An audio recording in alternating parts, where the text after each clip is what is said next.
देखिए, विधानसभा सत्र जब शुरू होता है, तो महाराष्ट्र में हमने विगत कई वर्षों से देखा, जब से हमारी सरकार आई है, कि विपक्ष को न्योता देने के बाद भी वे आते नहीं।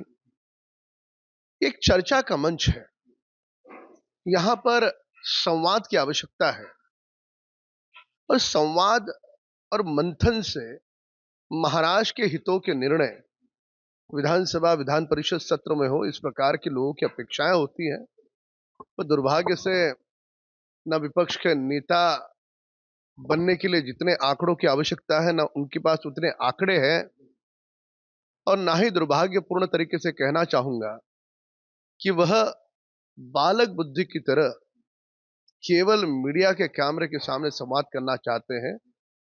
विधानसभा सदन के भीतर यदि संवाद करे, तो उसे न्याय मिल पाएगा।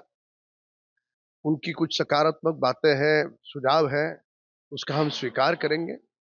उनको साथ में लेकर के हम महाराष्ट्र के हितों की रक्षा करना चाहते हैं। वे गत सत्र में भी वे अपने नेता को चुन नहीं पाए।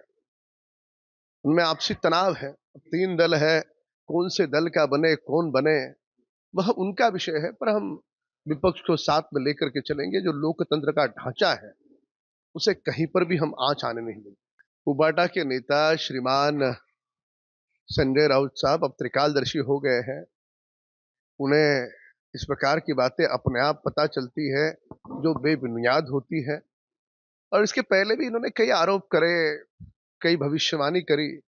उसमें से एक भी भविष्यवाणी इनकी सच नहीं साबित हुई।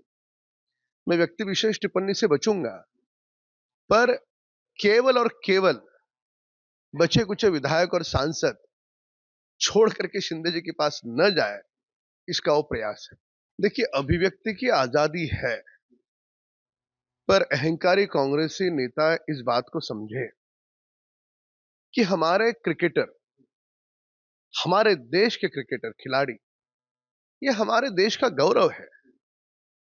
उनके प्रति इस प्रकार की अभद्र वाणी का प्रयोग, वह भी ओछी राजनीति के लिए, दुर्भाग्यपूर्ण है।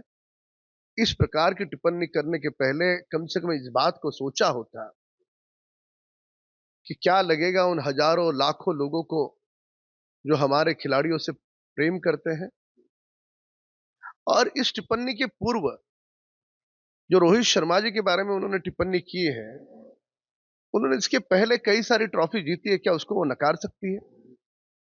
तो इसलिए अंग विशेष को लेकर इतनी ओछी टिप्पणी सुर्खियों में और मीडिया का ध्यान बटोरने के लिए की गई है, ये उनकी ओछी मानसिकता का परिचायक है। भारत जोड़ो यात्रा में जो कार्यकर्ता ने सहभागिता करी थी, उसी की दुर्भाग्यपूर्ण हत्या हुई है।